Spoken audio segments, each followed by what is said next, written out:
Primitive, sneered Calthrex, a towering reptilian from the Dracorian Dominion. His scaled hands flexed as he leaned forward, emerald eyes narrowing. These humans still rely on combustion engines and ballistic weapons. How could they ever stand shoulder to shoulder with the warriors of the Council? There were nods of agreement from across the chamber. The luminescent Venari, with their translucent bodies, pulsed in unison. The crystalline forms of the Xerinx clinked softly as they shifted, their razor-edged limbs gleaming in the light. To these species, Earth was little more than an anomaly, a backwater world that had somehow clawed its way to spacefaring status. Seated among them, High Counselor Aranis, a willowy figure of silver and gold, raised a hand for silence. The murmurs ceased instantly. "We are not here to debate their worth," she said, her voice a melody of authority. "Earth has petitioned for membership in this council, and it is our duty to assess their readiness. We owe them that much, at least." Call snorted, a rumbling sound that echoed in the chamber. "And how do you propose we assess a species that has never known true interstellar conflict? Shall we measure their agricultural output or test their resolve in a game of words?" Aranis allowed a faint smile to grace her features.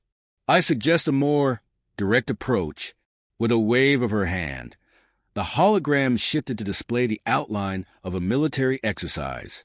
"We will pit their best against ours in controlled combat scenarios. If they prove themselves capable, they may earn their place among us. If not, their petition will be denied." The chamber buzzed with approval. For many, it was not just a test but a foregone conclusion. No species that lacked genetic augmentation, psionic abilities, or advanced weaponry could hope to compete with the warriors of the Council. Back on Earth, in a secure underground briefing room, Captain James Harper stood silently as the mission briefing unfolded. The room was sparse, the walls lined with monitors displaying alien landscapes and holographic projections of potential enemies. Harper's steel-gray eyes betrayed no emotion as he absorbed the details, his chiseled jaw set in quiet determination. "They think we're weak," said Sergeant Tom Ghost Reynolds, breaking the silence. A sniper of unmatched precision, Reynolds leaned against the wall, his face shadowed beneath his dark buzz cut. "Can't say I blame them. They've never seen what we can do." "They will," Harper replied, his voice low but firm. He turned to the team gathered before him. 4 men, each among the best the Special Air Service had to offer. Corporal Mark Blaze Harris, the demolition expert, smirked, his restless fingers already fidgeting with the edge of a compact explosive. Beside him stood Sergeant Paul Iron Daniels, a towering figure with a reputation for being unbreakable in the field. The holographic display in the center of the room flickered, revealing the emblem of the Galactic Council. A disembodied voice, cold and precise, filled the room. "Earth's delegation, you are hereby informed that your military representatives will participate in the upcoming evaluations. Failure to meet the Council's standards will result in your exclusion from further discussions of membership." Harper glanced at his team, a slight tilt of his head the only signal they needed. Each man straightened, their expressions hardening into masks of resolve. "We've faced worse odds," Daniels muttered, his voice like gravel. "Odds don't matter," Harper replied. "We're not here to win their approval. We're here to show them what Earth is made of." Across the galaxy, preparations for the exercise were underway. The Council's warriors, a mix of hulking Dracorians, shimmering Venari, and otherworldly Xerinx, trained in sprawling arenas designed to simulate combat in every conceivable environment. Their weapons, sleek and deadly, hummed with energy far beyond Earth's capabilities. "They'll never survive," Calthrex boasted to a gathering of alien commanders. His massive claws sliced through the air as he spoke. "These humans rely on outdated strategies and brute force. They are soft, undisciplined, and unworthy of our respect. But not all shared his certainty." High Counselor Aranis watched from her perch above the training grounds, her expression inscrutable. She had read the reports on Earth's history. Wars fought with tenacity, innovation and an almost reckless disregard for self-preservation. There was something in those records that intrigued her, something the Council's arrogance blinded them to. When the day of the exercise arrived, the SAS team stood on the edge of an alien battlefield. The terrain was harsh, a jagged expanse of obsidian cliffs and crimson sand under a sky that burned with twin suns. Alien soldiers loomed in the distance, their forms monstrous and intimidating, but the SAS operatives remained calm. "This is it, lads," Harper said, his voice carrying over the comms. "They're expecting us to play by their rules. Let's show them what happens when you underestimate Earth." As the signal to begin sounded, Harper's mind sharpened, his thoughts a symphony of strategy. The game had started, and the galaxy was about to learn that Earth's greatest strength wasn't its technology or its size. It was the men who refused to back down, no matter the odds. In the distant observation deck, the Council's delegates leaned forward, their expressions ranging from disdain to mild curiosity. They had no idea what was coming. The transport ship hummed with a low, mechanical rhythm as it hurtled through hyperspace toward the Council's designated staging ground. Inside, the SAS operatives sat in silence, each absorbed in their own thoughts. Captain James Harper stood near the cockpit, his eyes fixed on the swirling void outside the viewport. His presence, calm and commanding, filled the cramped space. "You ever wonder what they think of us?" Corporal Mark Blaze Harris broke the silence, leaning back against the cold metallic wall. He spun a combat knife deftly between his fingers, his restless energy barely contained. "I mean, besides primitive apes," Sergeant Tom Ghost Reynolds, seated across from him, smirked without looking up from his rifle. He was meticulously inspecting the weapon's scope, a ritual as much for focus as for preparation. "Does it matter what they think? We're not here to make friends." Blaze chuckled, his grin sharp and irreverent. "True, but it'd be nice if they didn't look at us like we're zoo exhibits." "Focus." Harper's voice cut through the banter, low and steady. The men instantly fell silent, their attention snapping to him. "They can think what they like. It won't matter when the dust settles." The ship jolted slightly, signaling their exit from hyperspace. Moments later, the pilot's voice crackled over the intercom. "Approaching the Council station. ETA 2 minutes. Brace yourselves for docking." The operatives exchanged brief glances, their faces hardening into masks of professionalism. This was not their first mission, nor their first time walking into a situation where they were outnumbered and underestimated. But there was something different about this. They weren't just representing the SAS. They were representing Earth itself. The docking clamps engaged with a hiss, and the bay doors slid open to reveal the gleaming interior of the Council's orbital station. The architecture was otherworldly, a blend of crystalline spires and flowing organic curves that seemed almost alive. Alien soldiers lined the corridor, their uniforms a riot of colors and designs, each species flaunting its unique heritage. The SAS operatives marched in formation, their dark tactical gear a stark contrast to the vibrant, ceremonial attire of their counterparts. The alien soldiers watched them with thinly veiled disdain. Murmurs rippled through the crowd, the alien voices a blend of guttural growls, clicks, and melodic tones. "Look at them," one Dracorian rumbled, his voice like grinding stone. He stood a head taller than any of the SAS men, his scaled arms folded across a broad chest. Tiny, fragile. They'd snap in half under a real warrior's grip. Blaze caught the comment and smirked but said nothing. Harper, walking at the front, didn't so much as glance in the aliens' direction. Their silence was calculated, a refusal to rise to the bait. At the end of the corridor, a towering figure awaited them. High Counselor Ranis exuded an aura of authority, her silver and gold form shimmering as though caught between solidity and light. Her luminous eyes scanned the humans, assessing them with a mix of curiosity and doubt. "Earth's representatives," she began, her voice a harmonious blend of tones. "Welcome to the Council's training grounds. You stand here not as individuals, but as the embodiment of your world's capabilities. It is my hope that you prove worthy of this opportunity." Harper nodded slightly, his gaze unwavering. "We're ready." Her lips curved into a faint smile, though it carried no warmth. "Confidence is admirable, but confidence alone will not carry you through the challenges ahead." As she gestured, the crowd parted to reveal a group of alien warriors. Each was an apex example of their species. Dracorians with thick, scaled hides, Venari glowing faintly with bioluminescent energy, Xerix with razor-sharp limbs that glinted under the station's artificial light. They moved with the ease of seasoned predators, their eyes gleaming with anticipation. The SAS team stood still, unflinching under their scrutiny. Harper's face betrayed nothing, but his men exchanged subtle glances, their training allowing them to communicate without words. "This is their best," one Venari murmured, her voice a lilting hum. "Flesh and bone. No augments, no enhancements. It seems cruel to test them against us." The remark hung in the air, but Harper's voice cut through it like a blade. "We'll see who's being tested." The alien warriors stiffened, their pride pricked by the quiet confidence in his tone. Aranis tilted her head, studying Harper for a moment before stepping aside. "The first trial begins tomorrow.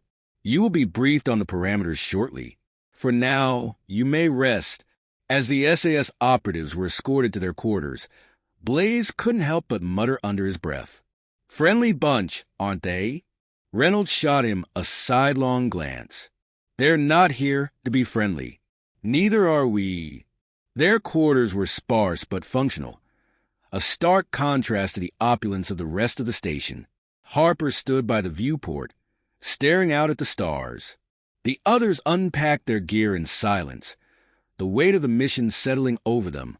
"They think we're weak," Reynolds said finally, breaking the quiet. "They think wrong," Harper replied without turning.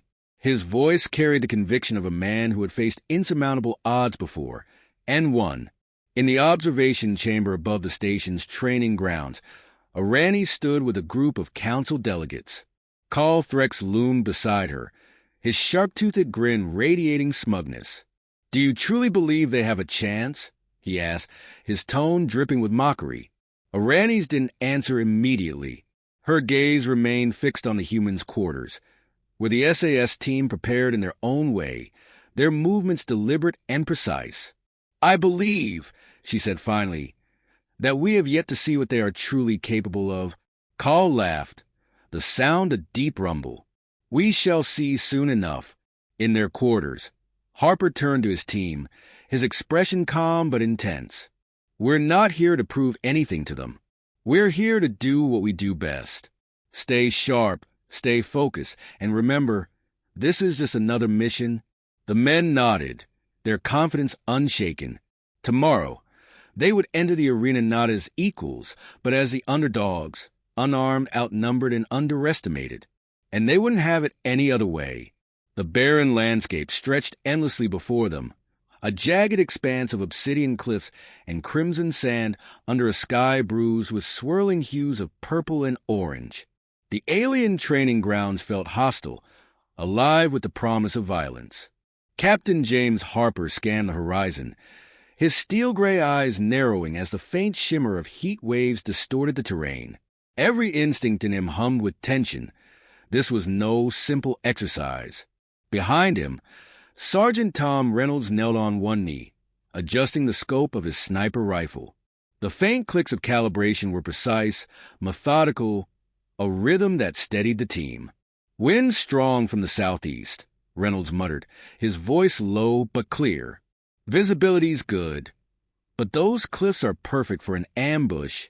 "Noted," Harper replied, his voice calm. He turned slightly, glancing at Corporal Mark Blaze Harris, who crouched nearby, inspecting a small pile of supplies. Blaze's hands worked quickly, his fingers a blur as he assembled a makeshift explosive. "Field conditions are rough," Blaze said, his tone tinged with his usual irreverence.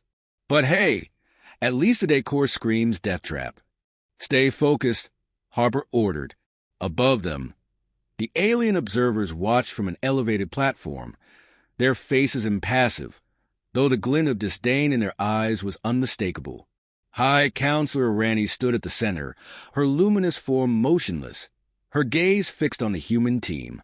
Beside her, Carl Threx leaned forward, his reptilian maw curling into a smug grin. "Look at them," Carl rumbled, his voice carrying over the ambient hum of the station. "Scrambling around like insects. They'll be crushed before the first phase ends." Aranis didn't respond immediately. Her eyes remained on the humans as they moved into formation, their actions deliberate and unhurried. "Perhaps," she said finally, her voice even, "or perhaps they will surprise us." The signal to begin echoed across the grounds, a deep, resonant tone that seemed to vibrate through the very air. Harper motioned for his team to move, and the SAS operatives sprang into action, their movements fluid and precise. The first wave came almost immediately. Dracorian warriors, their massive, scaled forms barreling forward with terrifying speed. Armed with energy blades and shields that crackled with kinetic barriers, they were a physical wall of destruction. "Contact left," Reynolds called out, dropping to a prone position. His rifle barked once, the sound sharp and definitive. A Dracorian warrior collapsed mid-charge, the energy shield around him flickering and dying. Harper didn't pause. "Blaze, fallback position now." Blaze grabbed his supplies and sprinted toward a cluster of boulders, setting up a small charge as he moved. The ground beneath him shuddered as an energy blast struck nearby, sending a spray of crimson sand into the air. "Timing's tight, Captain," Blaze shouted over the comms. "Make it work," Harper replied. The Dracorian line faltered, their initial charge disrupted by the sudden, surgical precision of the SS. Harper and Daniels moved as a unit, their weapons barking in controlled bursts, each shot finding its mark. Where brute force had failed, discipline and strategy began to shift the tide. From the observation platform, Carl's grin faded. He leaned closer, his claws gripping the railing.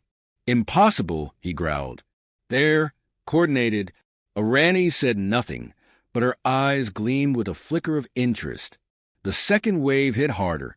Venari soldiers descended from the cliffs, their bioluminescent forms glowing faintly in the twilight. They moved with eerie grace, their weapons sleek and silent. Harper caught their approach out of the corner of his eye and raised a fist, signaling the team to halt. "Ghost, eyes on the ridge," he ordered. "Already there," Reynolds replied.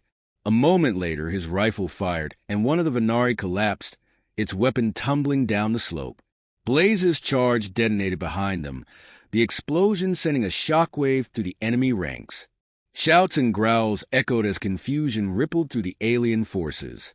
Daniels, a hulking figure even by human standards, held his ground against a Venari soldier who had broken through their line. The alien's energy blade hissed through the air, but Daniels moved with surprising agility, dodging the strike and driving the butt of his rifle into the Venari's midsection. The alien stumbled, and Daniels finished it with a controlled burst to the chest. "Captain," Blaze called out, his voice sharp, "we've got movement on the north side. Looks like Xerinx." Harper swore under his breath. The Xerinx were lethal, razor-edged limbs and speed that defied physics. He signaled the team to regroup near the cliffs, using the natural cover to funnel the approaching enemies into a choke point. "They're testing us," Harper said over the comms, his voice tight. "Then let's make them regret it," Reynolds replied, already lining up his next shot. The Xerinx came in fast, their forms a blur of metallic edges and predatory intent. Harper's plan worked. The narrow path forced them to slow, and the SAS team cut them down with ruthless efficiency. By the time the last Xerinx fell, the battlefield was eerily silent. The SAS operatives stood amidst the chaos, their weapons still raised, their breathing heavy but controlled. From the observation deck, Carl Threx looked apoplectic, his claws tearing into the railing. "This is a disgrace," he bellowed. "They're nothing but flesh and bone. How are they?" Arani silenced him with a raised hand. Her expression was unreadable, but there was a glimmer of something almost like respect in her luminous eyes. Back on the ground, Harper surveyed the aftermath, his expression grim. "Status? All clear," Reynolds said, his rifle slung over his shoulder. "Charges spent, ammo low," Blaze added, his usual humor absent. "We're holding," Daniels rumbled, his voice like distant thunder. Harper nodded. "Good work. Let's move. This isn't over." As the team disappeared into the jagged terrain, the council's observers remained silent, their arrogance shaken. For the first time, they saw not the weakness they had expected, but the resilience and ingenuity of a species that refused to break. High Counselor Aranis turned away from the viewport, her gaze lingering for a moment on the human team before she addressed the others. "Perhaps," she said softly, "we were too quick to judge." The alien sun dipped below the horizon, casting long shadows across the battlefield. The once crimson sands were now darkened with soot and blood, the shattered remains of energy shields and alien weaponry strewn like the wreckage of a storm. Captain James Harper crouched behind a jagged outcrop of obsidian rock, his breathing steady despite the chaos around him. "Status check," he said, his voice calm but edged with tension. "Sniper support operational," replied Sergeant Tom Ghost Reynolds from his elevated position. His voice crackled through the comms, sharp and focused. "They're regrouping in the valley. Looks like another mixed unit." Corporal Mark Blaze, Harris's voice came next, strained but resolute. "Minimal explosives left, Captain, but I can still make things go boom if needed." "Good," Harper responded. "Hold position until I give the word." Sergeant Paul Daniels shifted beside him, his imposing frame partially hidden by the rock. His weapon was battered, the barrel blackened from overuse, but his grip was steady. "They're throwing everything at us," he muttered, "almost like they're afraid." "They should be," Harper replied. Across the valley, the alien forces were indeed regrouping. The remaining Dracorians barked orders in guttural tones, their scaled forms gleaming under the fading light. Venari's soldiers moved with silent precision, their bioluminescent bodies pulsing faintly as they formed ranks. Xerinx skittered along the rocky cliffs, their razor-sharp limbs carving grooves into the stone. High Counselor Aranis watched from the observation platform, her expression unreadable. Around her, the council delegates murmured uneasily. Carl Threx paced like a caged predator, his scaled tail lashing against the floor. "This farce has gone on long enough," he growled, his voice a deep rumble. "These humans are nothing more than scavengers, clinging to luck and trickery. They can't possibly withstand another assault." Aranis didn't respond immediately. Her luminous eyes remained fixed on the battlefield, where the SAS operatives moved with quiet efficiency, their actions a stark contrast to the chaos of their alien counterparts. "Luck may win a battle," she said finally, her voice calm, "but skill wins wars. And what I see before me is more than luck." Call snarled but said nothing, his frustration evident. Back on the ground, Harper signaled his team to move. The SAS operatives spread out, each man slipping into position with practiced ease. The enemy was closing in, their numbers overwhelming, but Harper's mind worked like a steel trap. Every move was calculated, every decision precise. The first volley of fire came from the Xerinx, their razor-sharp limbs flinging energy projectiles that hissed through the air. Harper dove to the side, rolling smoothly into a firing stance. His rifle barked twice, and two Xerinx crumpled, their bodies sparking as they fell. "Blaze now!" Harper barked. Blaze grinned despite the tension, his fingers working quickly to activate a hidden explosive charge he'd planted earlier. The ground shook as the blast tore through the enemy's front line, scattering Dracorians and Venari like leaves in a storm. "Targets disrupted," Blaze reported, satisfaction in his voice. Reynolds picked off stragglers with surgical precision, his sniper rifle an extension of his will. Each shot was deliberate, a reminder that even the swiftest Venari couldn't escape his aim. "Captain," Daniels rumbled, his voice cutting through the comms. "They're regrouping faster than expected." "I see it," Harper replied. He adjusted his position, his sharp eyes scanning the battlefield for an opportunity.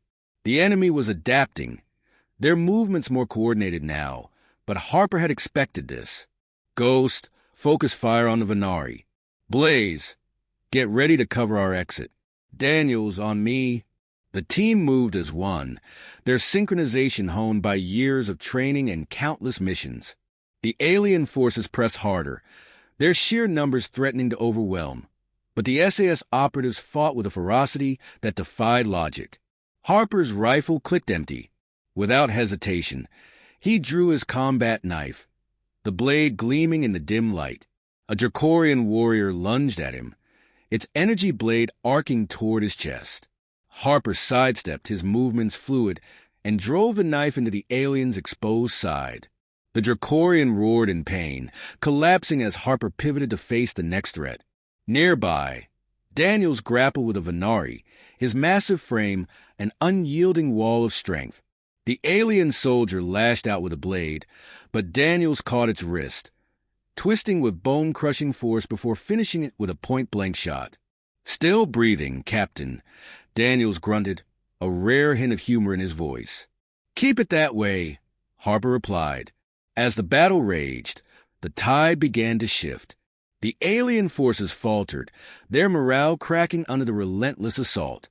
The SAS operatives were battered and bruised, their gear worn and bloodied, but their resolve was unshaken.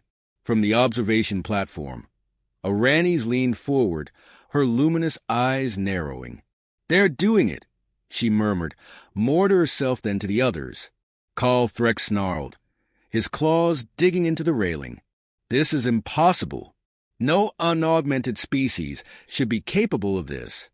Perhaps it is not their technology or their physiology that makes them dangerous, Arani said softly. Perhaps it is something else. On the battlefield, Harper's team regrouped near a cluster of rocks, their breathing heavy but controlled. The alien forces had retreated, their broken ranks disappearing into the shadows. Status? Harper asked, his voice steady despite the exhaustion creeping into his muscles. Low on ammo, Reynolds reported, his sniper rifle slung over his shoulder. Explosives are gone, Blaze added, wiping sweat from his brow. But we made them count. Daniels nodded, his broad shoulders heaving. Still standing, Captain. Harper allowed himself a brief moment to survey his team.